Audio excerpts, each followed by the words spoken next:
Desperate to live a life of luxury abroad with his mistress, my husband orchestrated a masterpiece of deceit. He tricked me into a divorce, staged his own death, and completely vanished. But I did not cry, and I certainly did not make a scene. I simply walked into the local office and officially filed the paperwork. I had him declared deceased, erasing him from our legal records forever. Years later, fate intervened. My in-laws handed over their entire relocation compensation fund to me, a staggering $500,000. Like a shark smelling blood in the water, my so-called dead husband Mark suddenly resurrected himself to claim the fortune. He threw himself at his parents' feet, sobbing theatrically. "Mom, Dad, I am your flesh and blood. I am the only heir." Then he pivoted to me. "Honey, for the sake of our family, you will support me, right?" When he met my stony silence, he awkwardly seized my hand, feigning deep affection. "Honey, listen to me. The divorce was fake. My boss insisted that single employees were more stable for international assignments. I was just following company procedure. We divorced on paper, but I never intended to leave you. I sent all my bonuses to you, didn't I? I am back now to remarry you. You have to believe me." Believe him. Only a complete fool would swallow that lie.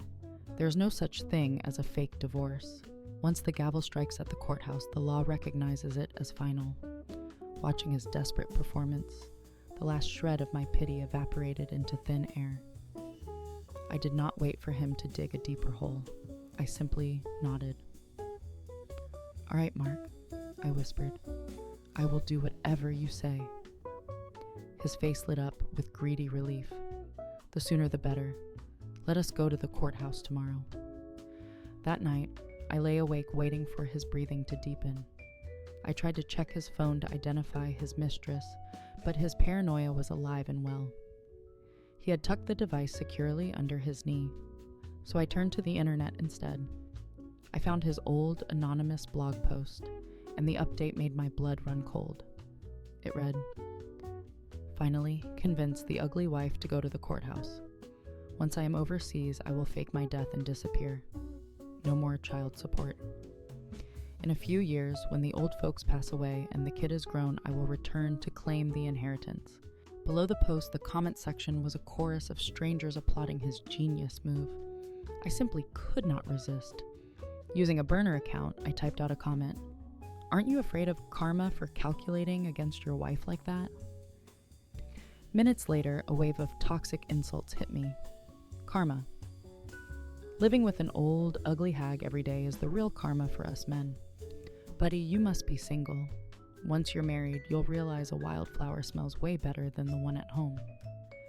Disgusted by the sheer malice, I deleted my comment immediately.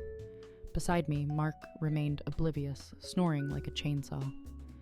Looking down at his hateful face, a surge of rage took over. I lost controls and slapped him hard across the cheek. He bolted upright, completely dazed. Before he could react, I pulled him into a tight hug. "Honey, you had a nightmare. It is okay, I am here." He rubbed his face, suspecting absolutely nothing, muttered a few words, and went straight back to sleep. He was snoring again in 5 seconds. I grit my teeth in the darkness.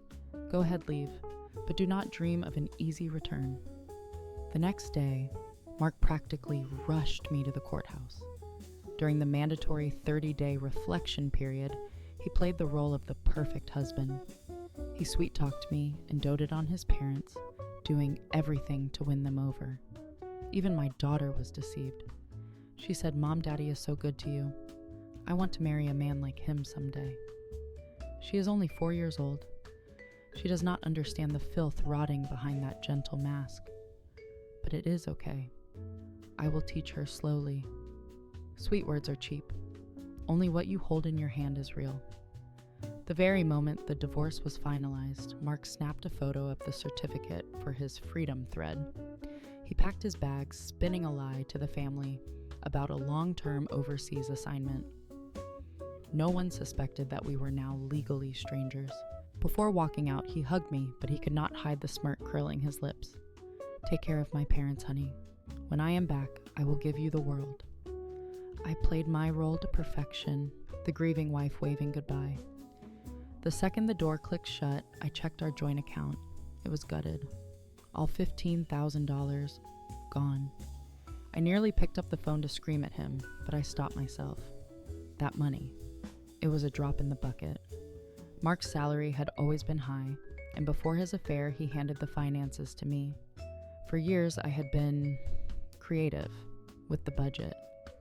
If I spent $100, I reported $200. If I spent $500, I reported $1,000. I siphoned the surplus into a private account. Combined with my dowry and gifts from my in-laws, my secret war chest was over $50,000. A woman has to look out for herself. As life continued, Mark made his move. His final post showed two hands locked against a sunset geotagged in Europe. The caption read, "Finally enjoying the free life, boys." I feigned ignorance, but 2 days later, disaster struck. My father-in-law suffered a massive stroke and was rushed to the ER. My mother-in-law called Mark 30 times. Silence. Desperate, she ran to his office, only to be hit with the brutal truth. He had resigned a month ago. There was no assignment. He was simply gone. Just as she reached for the phone to dial the police, I collapsed into a heap of calculated sobs. "Mom, I think Mark tricked me." I spilled the entire twisted truth, the fake divorce, the emptied accounts, the lies. "He has someone else," I choked out, making sure my voice trembled. "He cleared the way for her, and now we have no money for Dad's surgery. What are we going to do?" The color drained from her face, and she nearly fainted from the sheer shock of his betrayal. I concealed my triumphant smirk and quietly paid the hospital deposit myself. The surgery was a success. Later, when she woke up, I was sitting right by her bedside.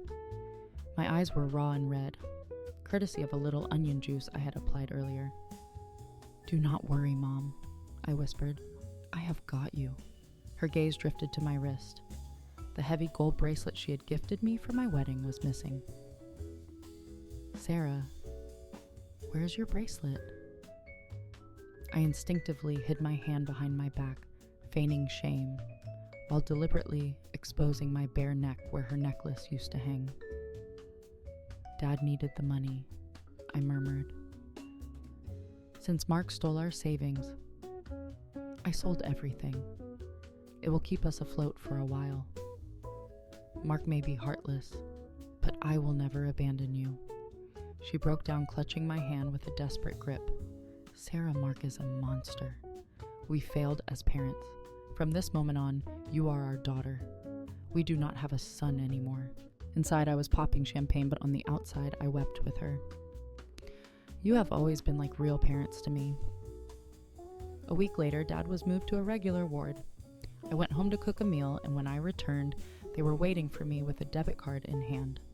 "Sarah, this is our retirement fund, $40,000. It is all yours now." I tried to push it away, but she insisted. "I was going to use this for the surgery, but you sacrificed your jewelry first. This is for you and the baby. You are our daughter now. Please, let us do this." Dad nodded firmly in agreement. To refuse now would be an insult. I took the card. My gamble had officially paid off. To be honest, the true prize in my marriage was never Mark. It was his family. His parents were kind, educated, and notoriously fair. In every single argument, they took my side. So the moment I uncovered his pathetic fake divorce scheme, I made a choice. I would not just survive his betrayal, I would replace him in the hearts of his own parents. This was not merely about sentiment, it was cold, hard pragmatism. They were retired government officials with gold-plated pensions. I never had to worry about their care. And the inheritance waiting for my daughter, it would be substantial. Their social circle was a fortress of influence filled with people whose children held high-ranking positions. Raising my daughter inside that fortress gave her access to a world I could never provide on my own. Running away with a meager savings account would have been impulsive. It would have been stupid. Mark always mocked my calculations. Holding that bank card, I laughed at his arrogance. Everything he took for granted, his parents, his status, his connections, now belonged to me. A month later, Dad came home for long-term physical therapy. When my daughter noticed Daddy was missing, I did not sugarcoat it. Another man might walk through that door one day, but it would never be Mark. A father is not irreplaceable. She is 4 years old. She can handle the sharp edge of the truth better than a beautiful lie. 3 years flew by. My daughter secured a spot in the city's best elementary school. Dad fully recovered, spending his mornings checkmating opponents in the park while Mom enjoyed line dancing. I landed a job at a tech firm owned by a family friend, earning $100,000 a year. Mark had become a ghost. But as I would soon learn, ghosts rarely stay buried. After years of blissful silence, a digital ghost haunted me. Mark's old blog suddenly updated the IP address, still tracing back to Europe. The post read, "Guys, after a few years, I have realized the Mistress is not that special. I am bored. How do I get back to my wife and kid?" The sheer audacity took my breath away. Did he think I was a convenience store always open for his return? That night, I decided to test the waters. I sat my in-laws down and kept my voice steady. The city contacted me. Since Mark has been missing for 3 years, we can legally declare him deceased and remove him from the household registry. When should I go? My heart pounded against my ribs. Despite everything, he was still their only son. To my absolute shock, Mom did not hesitate. She pulled the family registry book straight from the drawer. "Is the office open tomorrow? I will handle it. I will drop my granddaughter at school and go straight there." Dad chimed in without looking up. "I will check what paperwork is required so we do not waste a trip." Just like that, they erased him. Mark was officially dead. Even if he tried to return, he would be a man with no legal identity, no rights, and zero status.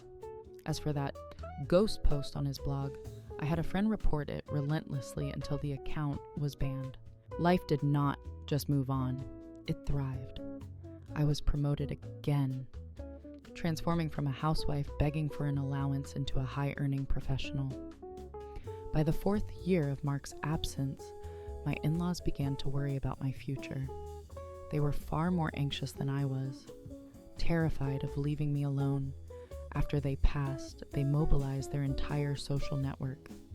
They vetted candidates like they were hiring a CEO, introducing me to 8 eligible men. In the end, I chose James.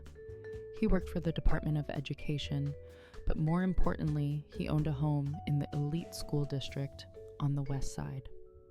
It was the perfect strategic move for my daughter's future middle school. Most importantly, James accepted my one non-negotiable condition.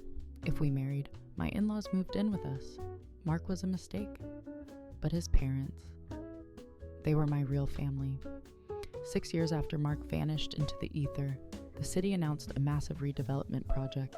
Our old house was slated for demolition. The compensation was life-changing. A massive cash payout and keys to 2 brand new apartments. In a final act of devotion, my in-laws signed both deeds over to me and my daughter. That Christmas, James proposed. After the new year, we relocated to the west side. My in-laws flourished in the new neighborhood, but the real joy was inside our home. James loved my daughter as his own flesh and blood and treated my in-laws with the reverence of a true son. We were finally a complete, unbreakable family. Every role Mark had abandoned, James fulfilled perfectly. We scheduled the wedding for June, but just as we reached the finish line, the dead man finally crawled out of his hole.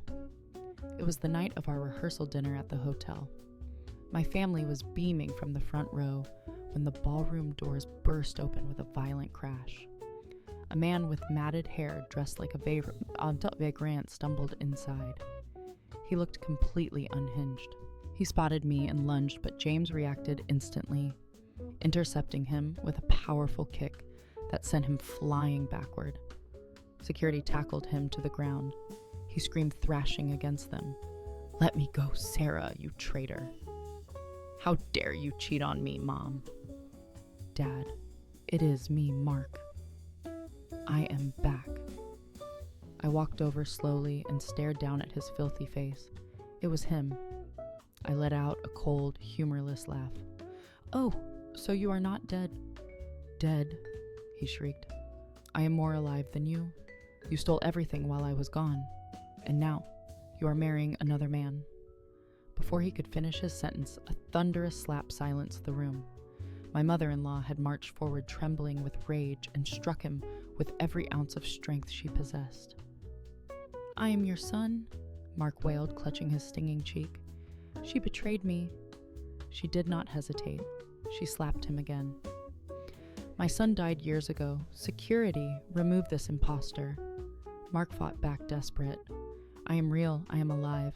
But instead of a slap, my father-in-law's heavy cane cracked down hard against Mark's knee. He collapsed to the floor with a sickening thud. If you were not dead, then where were you? His father roared, standing over him. Why did you not call when I was dying in the hospital? Why did you lie to trick Sarah? Why did you steal this family's money? Mark turned pale, his mouth opening and closing without a sound. You heartless animal, his father spat. You have been dead to me for a long time. Get out. Do not ruin Sarah's day. Mark looked up at them, eyes wide with disbelief. What spell did she cast on you? She is not your blood. Who will care for you when you are old? My mother-in-law spat directly at his feet. I would rather jump off a bridge than rely on you. Security dragged him out, kicking and screaming.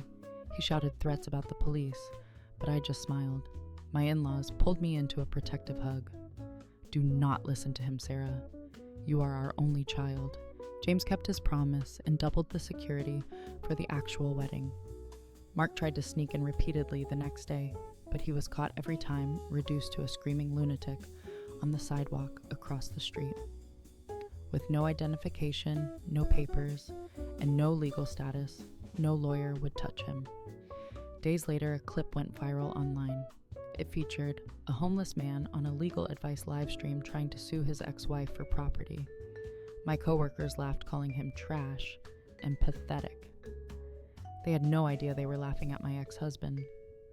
But Mark was desperate. As I left work, he lunged from behind a parked car and seized my arm. Sarah, we need to talk. I refused to make a scene, so I marched him to a cafe across the street, directly facing a police station owned by a friend of James. Mark saw the precinct and flinched. I have nothing to say to you, I stated coldly. We are divorced. I have a husband. You are a stranger. Tears streamed down his grimy face. How can you be so cruel? It was a fake divorce. We were supposed to remarry. Who betrayed whom? Market, you vanished for 6 years. You cut off your own parents. He stammered, I was in an accident. I was in a coma. I went abroad to earn money for you. I calmly pulled out my phone and read his own words back to him. Fake my death. No more child support. Return for the inheritance. Stop it, he screamed. How did you find that? If you do not want people to know, do not write it down, Mark. You thought you were a genius, but now you have nothing. You brought this on yourself. I turned to leave, but he dropped to his knees, blocking my path. Honey, I was wrong. I am a beast. Please, give me one more chance. No one wants me.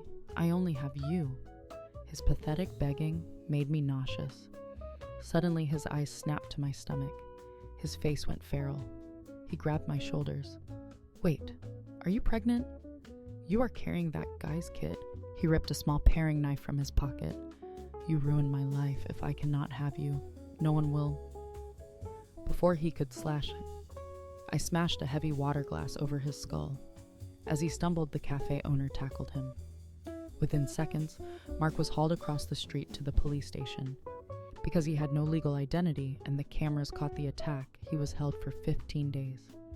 But his punishment was not over. When he was released, my in-laws were waiting, not to welcome him home, but to beat him with a cane until he crawled. I am your son, he wailed. Dad spat on him. I do not have a son who is a monster. Mom shoved the certificate of death into his face. My son died years ago. Read the paper.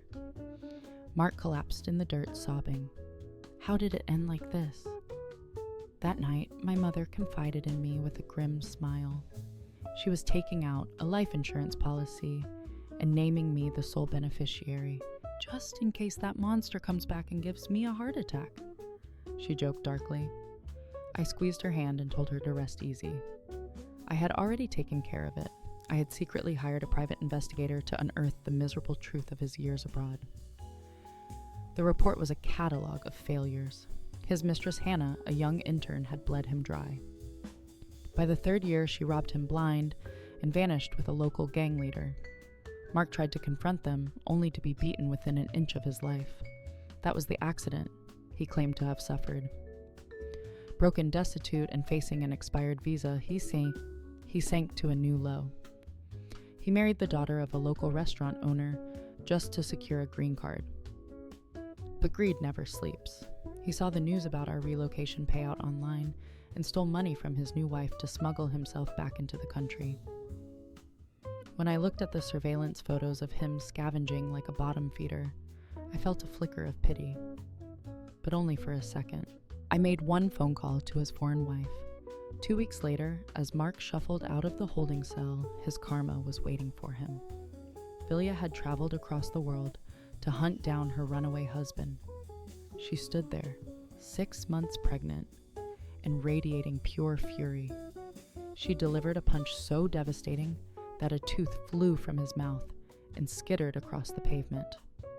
The police moved to intervene, but I stepped into their path.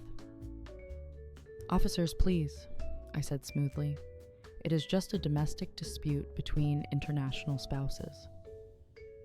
Since Mark was a legal ghost in this country but held a visa elsewhere, he was immediately deported. The last I heard, he was limping onto a plane, trembling in terror at the woman marching beside him. He has no home here anymore. My life, however, is blindingly bright. I have a devoted husband, a brilliant daughter, and parents who adore me. The past is finally truly buried.